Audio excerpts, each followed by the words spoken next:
بسم الله الرحمن الرحيم الحمد لله وحده والصلاة والسلام على من لا نبي بعده. Assalamu alaikum wa rahmatullahi wa barakatuh. Welcome to another episode of Ask Eman, broadcasted live from the London studio of Eman Channel on Sky 757. We're also streaming it live on our Facebook page, our YouTube channel. Please don't forget to like, share, comment, and subscribe to all our platforms, including our Facebook page, our YouTube channel. And Alhamdulillah, we are also now on TikTok. And of course, please do follow our Twitter page and our Instagram page. Do like it. 0203 515 0757, our studio number. You can call in using the WhatsApp number, especially our international viewers, 07916841483. Once again, our WhatsApp number. And of course, you can drop us a text on WhatsApp number, and feel free to leave your questions in the comment section below, either on our Facebook page or on our YouTube channel. Once again, I would like to remind you, we're also streaming it live via our website, emanchannel.tv. I'm your host, Qamarul Islam. Joining us tonight, none other than Imam Abid Khan. Assalamu alaikum. Wa alaikum assalam wa rahmatullahi. How you doing, brother Jazakallah Qamarul? khair. Thank you very much for giving us your valuable time on Tuesday. We did face-to-face, and alhamdulillah on Saturday, we are virtually meeting again. Once again, thank you very much for giving us your valuable time. Now, let's move on straight to our discussion before we start taking questions. How honest and truthful should we be when it comes to claiming welfare benefits? Because as far as I understand, some people do mention that you can be economical with truth. If you can please throw some lights with regards to the Islamic principle and how honest and truthful should we be in all aspects of our life, not selected matters. Bismillah ar-Rahman ar-Rahim. Alhamdulillah wa sallallahu sallam wa barak ala Rasulullah wa ala alihi wa sahbihi wasallam. Allah subhanahu wa ta'ala says in the Quran, Ya ayyuhalladhina amanu ittaqullaha wa kunu ma'a as-sadiqeen. O you who believe, keep your duty to God Almighty by being upright as an individual and God conscious, and always remain with the truthful. Be truthful. And he says separately in the Quran, Ya ayyuhalladhina amanu ittaqullaha wa qulu qawlan sadida. O you who believe, keep your duty to God and be upright as a person thereby, and speak a word directed to the truth. Be truthful and honest. And the Prophet ﷺ says in the hadith, "Alaykum bis-sidq, فَإِنَّ الصِّدْقَ يَهْدِي إِلَى الْبِرِّ." He said, upon you, you must be truthful. Indeed, truthfulness leads to piety, and piety leads to Jannah. And beware of lies. For indeed, a person for indeed lies and being having the trait of being a liar will lead to wickedness, and wickedness leads to the hellfire. And indeed, a person continues to be truthful until they're written with Allah as being a Siddiq, someone incredibly truthful, and they're written with God with this high, lofty appellation. And the reverse is also true. Whoever is taken to lying, then they will be written eventually with God as being one of the liars. And the Quran itself also adds that لا تأكلوا أموالكم بينكم بالباطل. Do not consume each other's wealth unlawfully, improperly, and in a manner which is not upright. And no doubt, when one is actually being deceptive and the like, then this leads this falls the category of being saying lies, misrepresenting reality, which is in the professional sort of parlance known as of course as fraud, because it's misrepresenting one's situation, and it is also under ultimately a form of saying, deceit, which is man ghashana falaysa minna. Whoever acts deceitfully towards us is not one of us. So all of that sets quite a very stern sort of tone in terms of misrepresenting reality in order to take benefits. And ultimately, the believer wants to be someone who nourishes themselves through halal income and halal earnings, not through eating through other people's wealth. Simply thinking it's the government's or anything else does not actually reduce it from being people's wealth. It, in fact, is the public purse and needs being dealt with scrupulously and honestly. I'd add, I mean, I'm no longer, as I've said previously, I'm no longer an imam. But when I was, and I would be kind of speaking with other imams, they would mention that this is something that would come up quite often. So it's something which really all communities need to be mindful of and wary of, and recognize the grave consequences in this world and the hereafter for doing so, or not doing so. Thank you very much for that clarification. And also, as Sheikh has mentioned, the word fraud, of course, we know it is illegal and there are sentences and punishment or consequences for that. So let's be mindful. And just because someone who's not a Muslim does it, or we see other people are doing it, doesn't mean as Muslims living, especially in the Western country, we should be following it. Rather, we should be the ambassador of truth. We are representing our deen, and we should never be caught in such sort of events, and always be honest and truthful, as Sheikh has mentioned. Now, Sheikh, let's move on swiftly to our first generated question. And the first and important question is about Salah. We've got a couple of Salah question related. Let's start with this one. While someone is praying, if they have a distraction, are they allowed to click or clap, Sheikh? Bismillahirrahmanirrahim. In terms of the distraction, it's not entirely clear what the question intends by that. However, it's quite possible that sometimes people mean something along the following lines. So let's say you have a mother of a child and she's praying, and her toddler is just in the living room, and she wants to actually either alert the toddler not to do that, or needs to alert maybe another carer, her husband, or her sister or mother, etc., or vice versa. Husband wants to tell his wife, that the child's about to do something dangerous. God forbid, place their finger near the plug or socket or the like. Then that's kind of trying to draw attention to that, to that phenomenon, that fact. That's something which some of the scholars have undoubtedly allowed. Other scholars considered if there's excessive amounts of movement, then that would invalidate the prayer. But that would not be excessive in and of itself anyway, inshallah ta'ala. So it's something which is acceptable to do so, and Allah knows best. Other scholars said that instead of clapping, the thing to do is to make tasbih itself. There's a hadith which says, indicates that one should be done by men and women. Some of the ulama, the majority, said that's exactly how it's to be done. Others, such as the Malikiya, said that tasbih is uniform to men and women alike. So you just say subhanallah out aloud, and that subhanallah is there to alert and to draw people's attention to the fact that something is happening. Thank you very much. Let's move on swiftly to our next question, again related to Salah. It's an important question. If you come late to the congregational prayer and start with the Imam on the fourth rak'ah, how would you make up the remaining three? Is the fiqh position on how to make it up unanimous? If not, then what are the other ways of doing so? Bismillah ar-Rahman ar-Rahim. In terms of a musalli who comes and joins the imam in the fourth rak'ah, this is known as someone who joins the imam after the first takbiratul ihram, and misses a rak'ah or more. Here in the fourth rak'ah, that means they've missed three rak'ahs already. They're known as in the books of fiqh as someone who is masbuq. Masbuq meaning that they now have to stand up after the salam of the imam and make up the remainder of the prayer. The question is how to do so. The scholars have some discussion in this respect, and some scholars, and there are broadly two camps or two approaches to going about making up those missed rak'ahs of prayer. And both are valid and legitimate, and inshallah, whichever school of thought a person follows, they're upon khair, and there's no need to kind of restrict that which is left open within the Islamic fiqh itself. So one approach, and that's of the Hanafi and the Maliki school of thought, is to see the first rak'ah that one prays, that fourth rak'ah that person catches, which is the person's own individual first rak'ah. They say, no, that's not your first rak'ah. That is actually your fourth rak'ah. So when you stand up thereafter, you're going to pray with the next rak'ah after the salam of the imam as being your first rak'ah. So in essence, you've prayed your fourth rak'ah. Now you're praying your first, then your second, and going to do a tashahhud. Then you stand up to your third, and then because you've already done your fourth, you then do tashahhud after the third. Okay, so that's how it would work. That's according to the Hanafi and the Maliki position. As for the Shafi'i Hanbali school of thoughts, then they say that fourth rak'ah that you prayed was in reality your first, not just from a third party perspective, your third.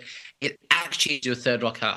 It actually is your first rak'ah. Sorry, I'm going to say that again. According to Shafi'i Hanbali school of thought, that rak'ah you prayed as soon as you enter with the imam, which was his fourth rak'ah, that is your first.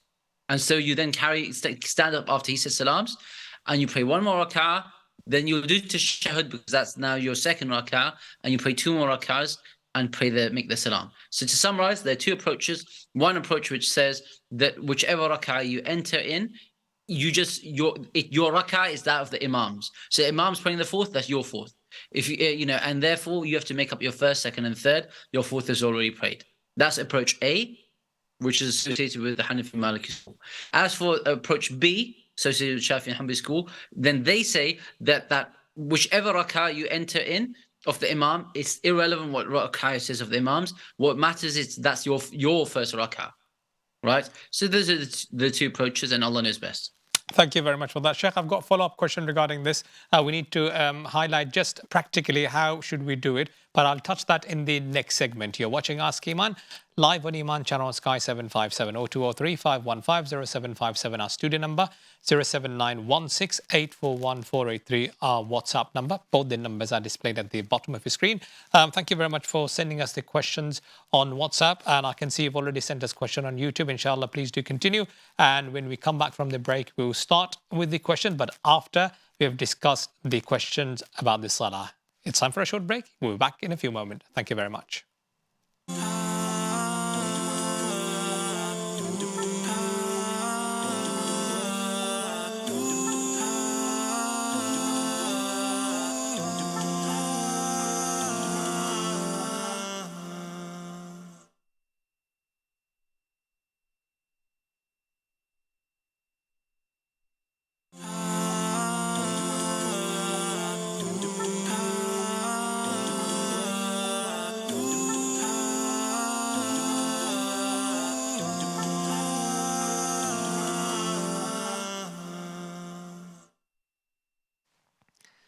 Welcome back. You're watching Ask Eman live on Eman Channel on Sky 757 with Shaykh Abid Khan. 0203 515 0757 07916841483. Both the numbers are displayed. Feel free to leave us your questions on our comment section below, either on our Facebook page or on our YouTube channel. And kindly don't forget to like, share, comment, and subscribe to our Facebook page, our YouTube channel. Follow us on Twitter. Do like our Instagram page. And alhamdulillah, we are now on TikTok. Now, let's, in fact, in the first segment, we've discussed we've discussed about being honest and truthful in whichever circumstances we are in. And if you have missed it, you can watch the repeat on Ask Eman highlights either tomorrow or day after tomorrow, or you can find the videos on our Facebook page or on our YouTube channel. There was a question about Salah. Now we'll be asking some practical follow-up question regarding the Salah. Now, Sheikh, you've answered the question beautifully with regards to someone missing the third rak'ah and someone missing the 3 rak'ah and joining with the imam at the 4th rak'ah. Now let's look at the practical example. So I, for example, joined the imam at the 4th rak'ah. Now I'm sitting down. One of the ways, is this correct, that once the imam does tasleem, I get up from my sitting position, finish my 1 rak'ah, and then do my tashahhud, no durood or anything else, and then again I stand up, complete my 2 rak'ah, and then sit down and the salah with tasleem. Is that one of the correct methods? Yes, that's absolutely correct. Absolutely. Okay, which school of thought is this method? That school of thought would be the Shafi'i and Hanbali school of thought. Okay, Shafi and Hanbali. And with regards to the Hanafi and the Maliki madhab, you're saying, right, I joined the imam at the 4th rak'ah, and then after imam does the tasleem, I stand up, complete my 2 rak'ah, and sit down. Then I finish with my final rak'ah and then sit down and do it tasleem. Did I understand that correctly? Yes. So with the Hanafi and Maliki school, you entered with the 4th rak'ah. He says Salaam alaikum. You stand up, and instead of praying just 1 more rak'ah before doing tashahhud, you're going to pray 2 more rak'ahs before tashahhud. Excellent. Right? That's good. That's what I meant. Right. So, yeah, exactly. So 2 more rak'ah, then sit down for the tashahhud, only tashahhud, and then stand up again for the final rak'ah, and then sit down with the tashahhud, and end it with tasleem. Yes, correct. Excellent. Thank you very much. I hope, my dear viewers, this is clear now. And if you still have any further question, or if you require any further clarification, 0203 5150757. Once again, thank you very much for asking such an important question. Now, next question. Let's move on to the generated question. And it's an important question, especially one may say it's closely associated with people who belong to subcontinent or even perhaps in Africa.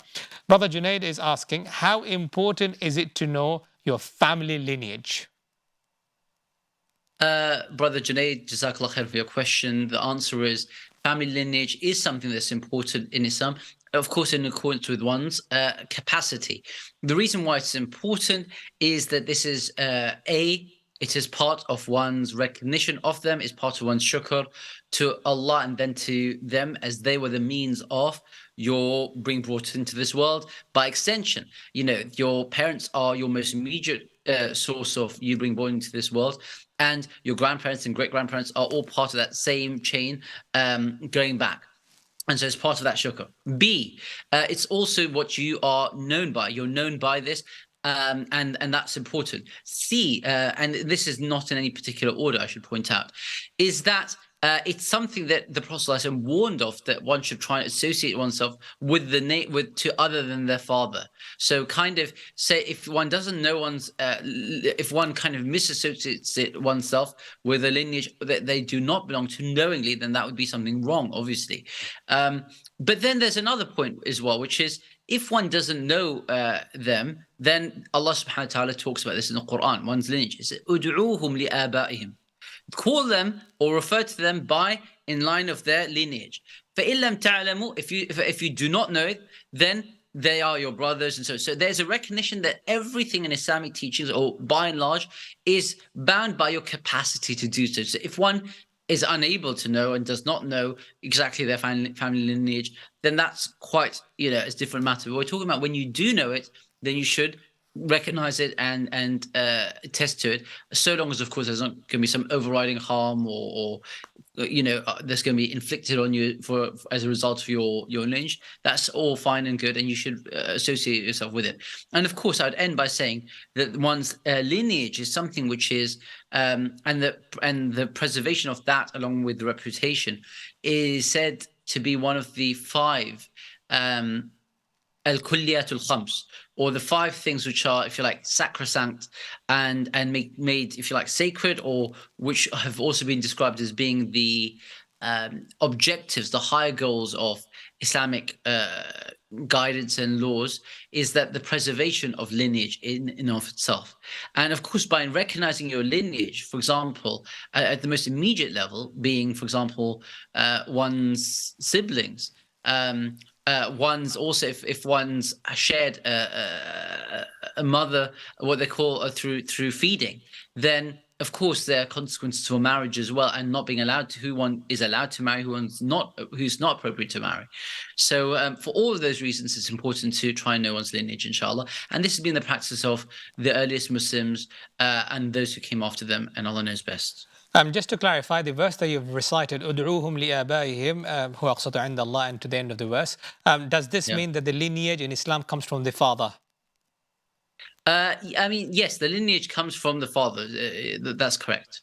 Okay. Thank you very much for that. Now let's move on to our next question, and it's regarding Salah.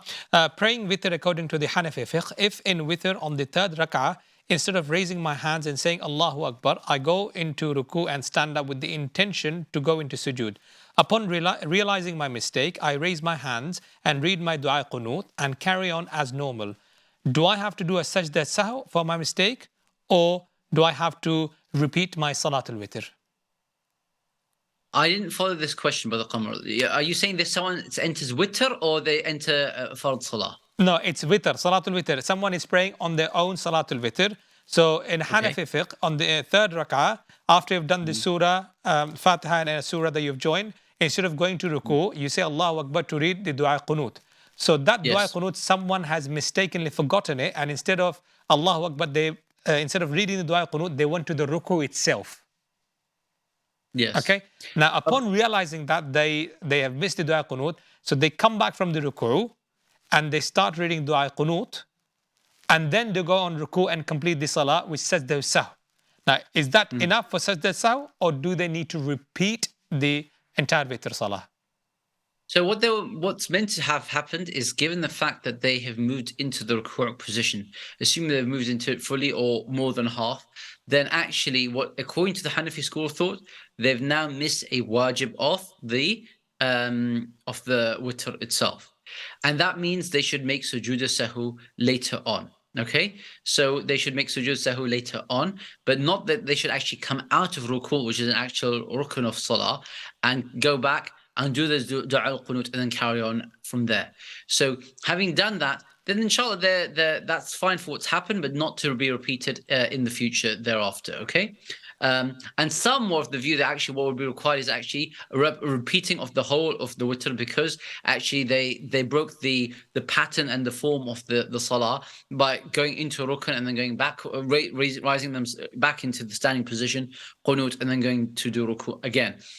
Some of the view that actually that's required to be repeated. Inshallah, we say it's fine that what they've done is they've done. But in future, what they should do is, if they forgot it, then they should just simply carry on and make sujood at the sahw at the end. And that's according to the Hanafi school of thought. The other schools of thought that do not require du'a al-qunut, then they will say there's no sujood sahwi required in the first place.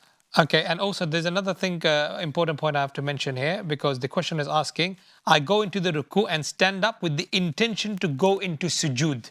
In that scenario as well, same process applies?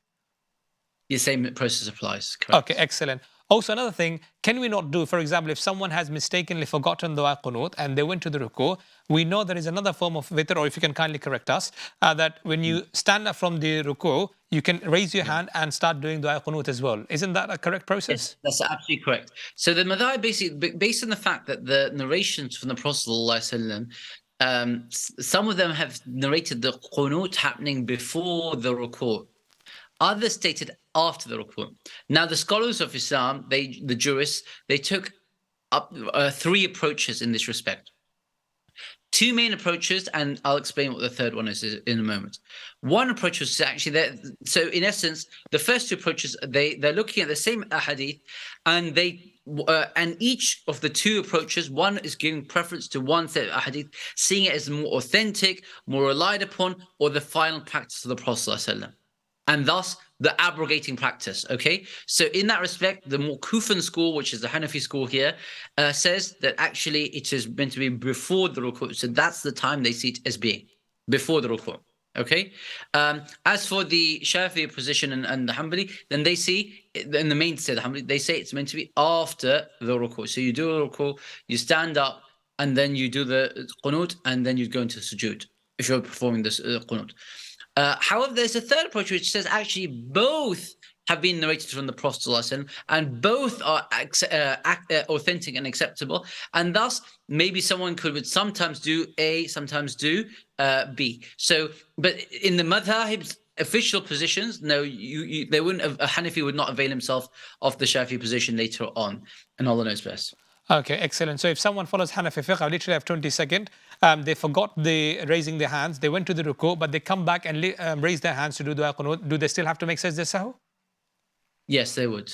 Okay, excellent. That is clear. And Jazakallah khair for that detailed explanation, Sheikh. 0203 515 0757, our studio number, 079 16841 our WhatsApp number. You're watching Ask Eman. We'll be right back in a few moments. Thank you very much.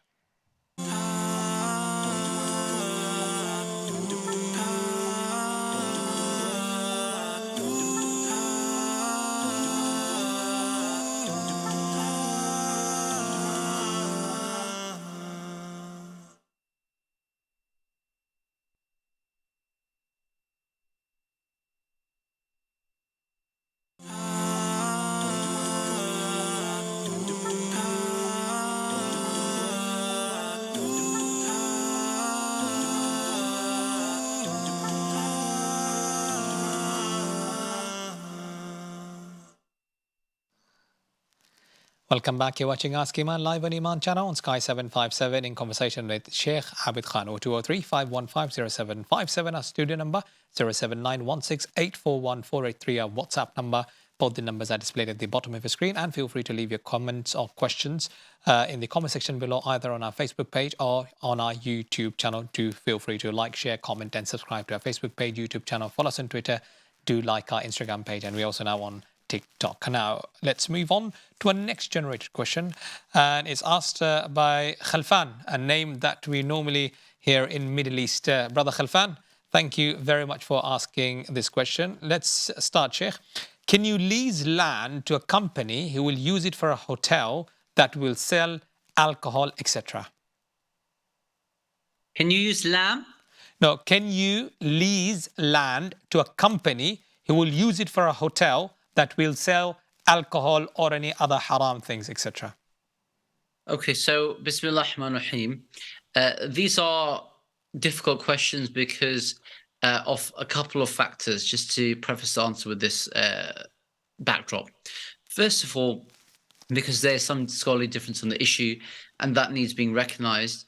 As we'll see, there's a difference of opinion with Imam al-Hanifi rahimahullah, amongst the Hanafi school of thought, saying one position, and the Sahibain, that's his two main disciples, namely Qadi Abu Yusuf and also Muhammad al-Hasan al-Shaybani, along with the Jumhur, which is the Maliki, Shafi and Hanabila, having another position. That's the first point. I'll explain what those positions are in a moment. Secondly, another angle of nuance in this respect is the fact that, at least in here in the West, often there's considerable challenges in terms of trying to maintain, keeping the properties such that they're leased out, and avoiding places which will not have any sort of questionable activity whatsoever, because there will be some sort of area where there might not be an entire overlap between your personal ethics versus that of the lessee. So is there a requirement between the lessee and the lessor that there, in terms of there being an overlap with the ethics? Thirdly, of course, is the fact that there's sometimes some sorts of legal phenomena that need being considered. That's to say that actually any action that could be even misinterpreted as discriminatory behavior, or actually is discriminatory behavior, could, of course, you need to speak with your lawyers yourselves, but could lead to some sort of legal action as well. So with all of the above taken into account, I would give the following by way of information. Of course, you need to speak to a lawyer yourself to verify your own personal circumstances in vis-a-vis the law itself. But from an Islamic standpoint, the positions are as follows. On the Jumhur position, that's of the majority, they had said from the four schools, they'd said that basically you're meant to not try do something, give land over which is going to be used in a way which definitively would be used for haram purposes. And that's based on the basis of the ayah, وَتَعَاوَنُوا عَلَى الْبِرِّ وَالتَّقْوَى وَلَا تَعَاوَنُوا عَلَى الْإِثْمِ وَالْعُدْوَانِ. Cooperate with one another upon righteousness and piety, not upon sinfulness and transgression. However, also within the four schools of thought, you have the position of Imam Hanifa rahimahullah ta'ala, which is what we're often referred to as the mufta bihi, the position which is, but with which fatwa is given or scholarly edicts are issued in large parts of the world, including the subcontinent, including over here in the UK, in many of the fiqh councils, and that's to say that no, if the actual activity of leasing it over is halal, and actually the core work is, of course, is not something which is, for example, being used for criminal activity in and of itself and the like, then yes, you are allowed to lease it out. And if you like, the moral duty is on the lessee, or sorry, let's speak clearly. The one who's leasing the property, the one who's actually renting the property out, they have their own questions to answer. You have your question to answer, which is simply that, is it being conducted in an honourable fashion in and of itself, and in an upright way with probity. And so accordingly, you would be allowed to lease it. Of course, if you've got multiple options, etc., you'll consider your options as per what, will make it a reasonable transaction for yourself. But in terms of the Islamic position itself, that's hopefully been clarified through the two positions I mentioned, that of Imam Hanifa rahimahullah on one side, and that of his two disciples and the Maliki Shafi'i Hanbali school on the other side, vis-a-vis this question of leasing out a property to someone who is going to have various activities, of which one will just be alcohol also being sold in that shop, for example. And Allah knows best. Ameen Rabbal Alamin, thank you very much for that. And of course, for any legal matters, do consult qualified individuals. Now, before we move on to the next question, Baraka on YouTube is asking a question. This is in regards to our previous segment where we discussed about a person or an individual, if you have missed the program, catches the Imam on the fourth rak'ah, and then Sheikh answered, how can we make up those missed rak'ah, that is first, second, and third, or third, fourth. The orders were all mentioned in the segment. Now, the questioner is asking, or the viewer is asking, does that mean I'll have 3 tashahud if I join the 4 rak'ah? So I'm assuming this question is coming from the perspective, normally if we pray full, there will be 2 tashahud. So here, in this context, it appears to be 3 tashahud. So is there any issue with that? Yes, that's absolutely correct. That's the correct conclusion you've derived from that answer.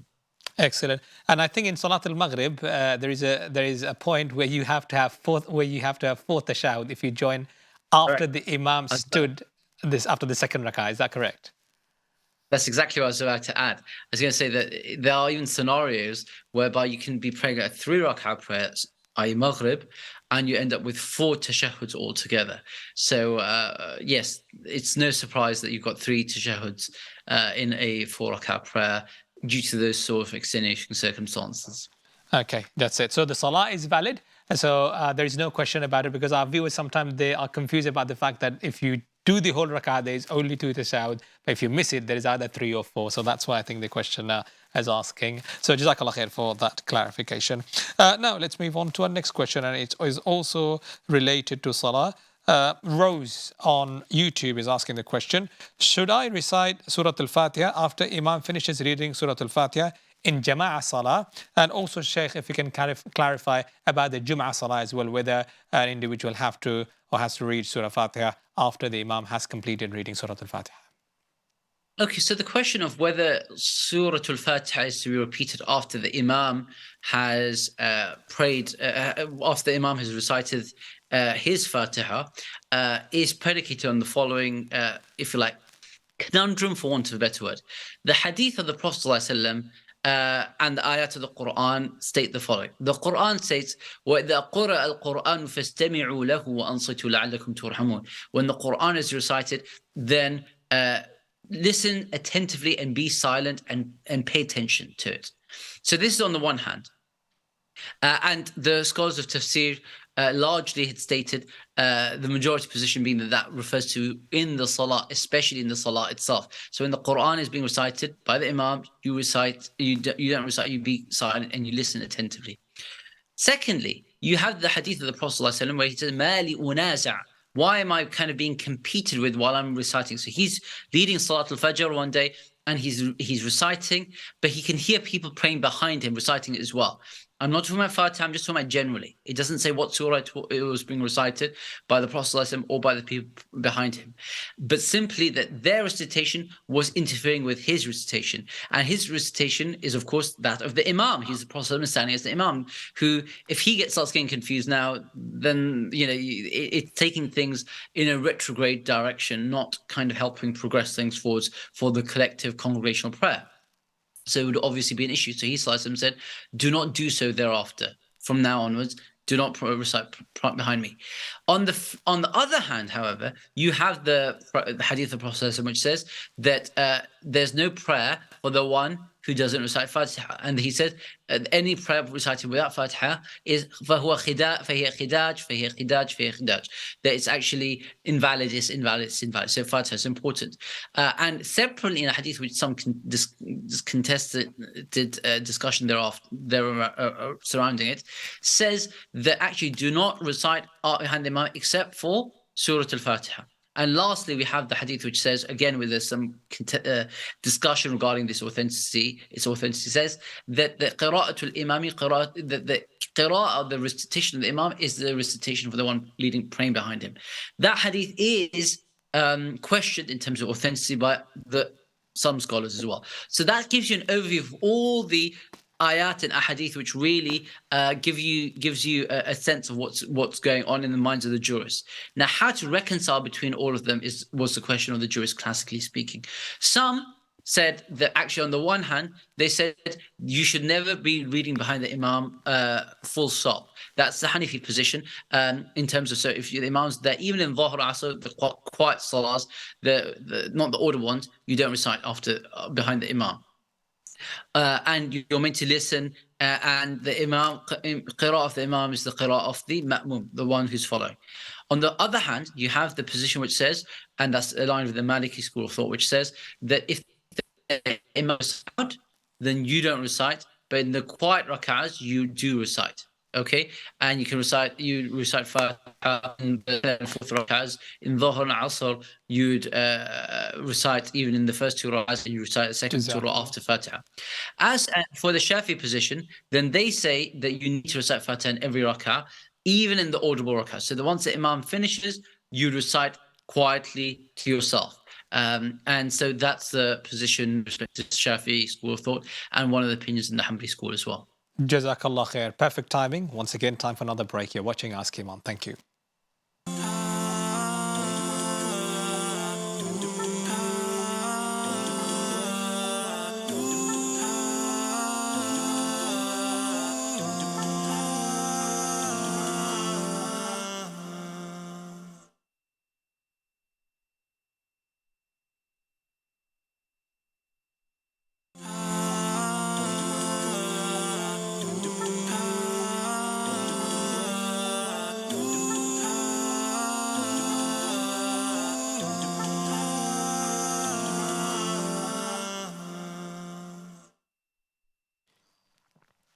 Welcome back to the last segment of Ask Iman, live on Eman Channel, in conversation with Shaykh Abid Khan. Alhamdulillah, we've received a lot of Salah questions. In fact, the next generated question is also related to Salah. Sister Jasmine is asking the question, is Adhan or Iqama obligatory for the Fard Salah? Bismillahirrahmanirrahim. Thank you, sister, for your question.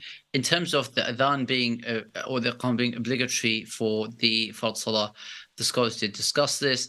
The generally well-received position is that it is something which is considered a fard a wajib kifa'i, which means it's collective duty. As long as some people do it and people know the time for salah has entered, the jama'ah is going to be held, etc., then the duty has been discharged thereby. The obligation has been fulfilled. There's another position which actually says that it is actually required on each individual who's about to pray, or each jama'ah, even the smaller jama'at. This is a minority position, but it is based on the hadith of the Prophet and to Malik ibn Huwayrith radhiallahu anhu. This is that وَلْيُؤَذِّنْ لَكُمْ أَحَدُكُمْ, let one of you make adhan for yourselves. So that was addressed to Prophet to Malik ibn Huwayrith, when he says, we came to the Prophet ﷺ, we stayed with him for a certain number of days, and we were shababatun, we were a group of young men. And then now when he saw that we were missing our families and kind of feeling homesick, he said to go off back to your families, stay with them, tell them about what you've learned, call them to God, to Allah, and His oneness and His worship alone. And basically, on the journey, he said, well, one of you lead the prayer, the eldest one of you, the one who knows the Quran the most, different riwayat in different contexts, and let one of you make the adhan, and the other one would, for example, therefore lead the prayer. So the wording therein it connotes that it's obligatory because it's a fi'l amr, or an imperative, a command. However, all in all, it would appear that the position of that's kind of most relied upon most commonly is that which says that it's a collective duty. So one does not need to, as a matter of obligation, to make the adhan, let's say in one's home or the like, because the adhan will be made elsewhere, etc. However, the adhan is a blessed dhikr, and it is something which repels shaitan. It kind of is a proclamation of one's own faith and reminds oneself of the remembrance of God. In it is much goodness, and in fact, there's a hadith of the Prophet found in Sahih al-Bukhari elsewhere that he says once to a man that he said, "I see that you love prayer on in the valleys or on the mountaintops. with your sheep, call the adhan, etc. To the end of the hadith. So this occurs in one of the hadith, all of which indicate there's virtue and merit in making adhan either. But the question of it being obligatory, then that would be a collective obligatory obligation on those, on a jama'ah in the masjid. But as for yourselves at your homes, then there's no actual obligation. Allah knows best. Thank you very much. Next question. It's related to zakah, which means Ramadan is not too far away. Assalamu alaikum. I loan a nephew 25,000, which he will pay back in 2 years without any interest. Do I have to pay zakah on this money that he's using? Okay, so assuming that your zakat due date or your zakat anniversary, as it's sometimes referred to, is, let's say, about to arrive or has just arrived today. So let's say today is your zakat date. Now you've lent £25,000 to your nephew. That means you're still the legal owner of that £25,000, so long as you haven't written off that debt altogether, nor have you entered a situation whereby your nephew is refusing to pay it back or is saying to you they don't think they're going to be able to pay it back, or you reach that conclusion, i.e. so long as it's not become a bad debt, right? So long as it's still a personal loan which you've given them, you remain the owner and you are still liable for the zakat. However, when do you pay the zakat for that £25,000? You have two options. Of course, I should add, everything I'm saying is subject to some discussion, difference of opinion, because the issue of debts is one which is largely discussed amongst the fuqaha, the jurists. However, the position that we're giving you is the one which is perhaps quite convincing and relied upon in many of the fiqh councils. So if you still you lent that money, you're the owner of it, and you haven't given up, hope of receiving it back. However, you can pay it promptly. That's today, if today is your zakat date. Or you can wait until you receive the nisab quantum of that amount, or whenever you receive the money back, let's say in a year's time, then you'd pay the 1 year's or you'd pay the 2 years zakat in one go. So you can roll up that zakat year on year and pay it on the full lump sum as you receive it back, inshallah ta'ala. That is another option, inshallah, you could do. But either way, you'd be paying it for all those years, according to this opinion, and Allah knows best. Thank you. Next, swiftly, let's move on from zakat to pension plan. And Sister Sahela Sheikh is asking, pension plan offered by my employer. They offer matching of funds if I contribute, but options to invest are mutual funds, which may not be totally halal. Can I invest in such pension plan? So what I'd say to you, sister, is that firstly, the pension pot itself, what is it? Secondly, the notion of there being a contribution from your employer, and thirdly, about perhaps a pragmatic and practical solution in terms of the way forwards. So coming to the first part first, which is for everyone's benefit, a pension pot is in essence just what it's a pot of money where money is going to be put in on a monthly basis, periodically, basically, for the point when you retire, or if you retire early, then you'd have access to it. It is therefore, according to the jurists and the fiqh councils nowadays, they would say it is what they refer to as deferred ujura, deferred salary and wage. So in essence, it's like a person's earning, I don't know, however much money, let's say £50,000 per annum, or let's choose a round figure. They're earning 24,000 per annum. That means they're earning £2,000 per calendar month. So out of the £2,000 per calendar month, they're removing £100 every single month, and they're putting it in this pot, which is therefore £100 that were due and in that month, but it's being deferred as a wages for them to receive once they retire. Okay, that's the mechanism for anyone who's not that financially literate. Accordingly, so long as a person's work is obviously halal, their pension itself would be, in principle, halal. The employer, again, that the activity is halal, they're allowed to also match your contribution as well. So for them to match it is not a problem either. The only question comes in terms of what's the underlying activity of the investments in which they're to be. So if they're going to be invested in, let's say, some problematic areas within the entertainment industry, then that would become a problem. But if, for example, it's something which is very ethical and halal, and there's no issue there, then you would actually invest it, and they would invest your pension as well as your employer's contribution, and there'd be no issue therein.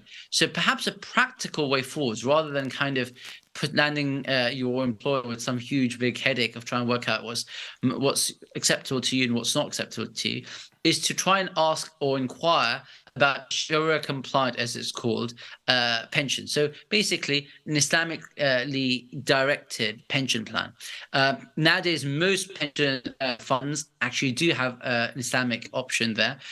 Many times they're not aware of it. You have to email it into them. They will go and look at it, and they realize actually their catalog of options does include a halal pension plan as well. So ask your boss or your employer to look into that, and you can almost give them some. You can coach them in it. Here's a rough draft of an email you might wish to send to the pension fund manager, and take it from there, inshallah ta'ala. And Allah knows best. I should add finally that both for this answer and for the previous answer, which was about zakat, you would of course be best suited to speak to a qualified scholar and a financial advisor for your specific circumstances, but this is general information, and Allah knows best. Jazakallah khair. The last statement, you've made my job easy, so I won't repeat it, of course. Now, let's move on swiftly to our next question. And we literally have less than 2 minutes. One of my elders is going to Umrah. They have a bad habit of calling with nicknames to person who has beard. Is making fun of beard sinful? Can we go to see them off at airport? I think you should definitely see them off at the airport. If they're doing something wrong, then in principle, that's not a reason to stop meeting with them. Because in fact, maybe this might be a good time when their hearts might soften and open up to improvement and self-reform. Yes, there can be certain instances where, for example, someone doing something wrong might mean that, keeping your distance might be better. But in principle, that's not generally how things tend to work in this day and age. And them going to Umrah, yes, absolutely. Inshallah is a good time when you might find that their hearts open and soften towards it. In terms of making fun of the beard, I am reluctant to say this, but let me just gently point out.